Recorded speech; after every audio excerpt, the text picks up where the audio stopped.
आमदार संग्राम जगताप यांनी तात्काळ राजीनामा द्यावा। राष्ट्रवादीचे आमदार इद्रिस नायकवडी यांची ही मागणी। जगताप यांच्याकडून सातत्यानं मुस्लिम समाजाविषयी द्वेषपूर्ण वक्तव्य केले गेले आहे। संग्राम जगताप यांची वागणूक पक्षाच्या विचारसरणीला विरोध करणारी असल्याचं नायकवडी यांचं म्हणणं आहे आणि जगताप यांच्या भूमिकेमुळे पक्षाची प्रतिमा मलिन होते असंही नायकवडी म्हणतात। मी सांगितलेलं आहे स्पष्टपणानं की जर आमची विचारधारा त्यांना पटत नसेल आणि आमच्या विचारधारेवरती नसतील तर त्यांनी राजीनामा द्यावा। त्यांनी नाही राजीनामा दिला तर माझा पक्ष समर्थ आहे, माझे नेते समर्थ आहेत त्यांना योग्य ती कारवाई करायला, त्यांना कसं मोकळं करायचं। आणि मग ठीक आहे ना, तुम्ही एकदा आमच्या पक्षाशी जर हरकत घेतलात विचारांची तर तुम्ही या पदापासून दूर व्हायला पाहिजे, कारण या आमच्या पक्षाच्या चिन्हावर तुम्ही निवडून आला। दूर व्हायला पाहिजे। तुम्ही दूर होत नसला तर दूर करण्यासंबंधीची काय कारवाई करायची असते काय ते आमचे वरिष्ठ चांगले जाणून आहेत।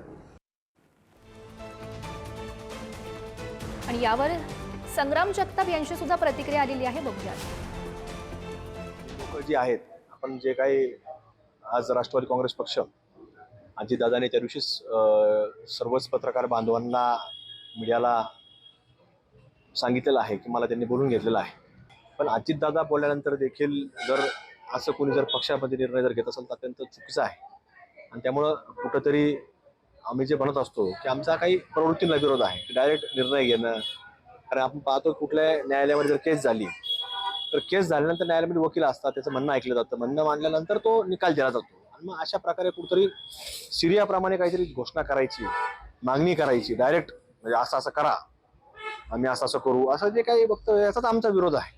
आणि आज जर त्यांना माझं जर काही वाईट वाटत असेल तर आज कुठंतरी अबू आझमी ह्या महाराष्ट्रामध्ये आमदार म्हणून काम करतात आणि त्यांनी करोडो हा महाराष्ट्रामध्ये वारकरी संप्रदाय आहे यांच्याबद्दल अत्यंत खालच्या स्तरावर त्यांनी वक्तव्य केलं, तर त्याचा नायकवडी साहेबांना कुठेही म्हणजे वाईट वाटलं नाही की आपण त्या अबू आझमीचा विरोध केला पाहिजे का, फक्त समाजामुळं, तर अत्यंत चुकीचे आहे। त्यामुळं अशा घटनेमध्ये त्यांनी पुढाकार घ्यायला पाहिजे होता।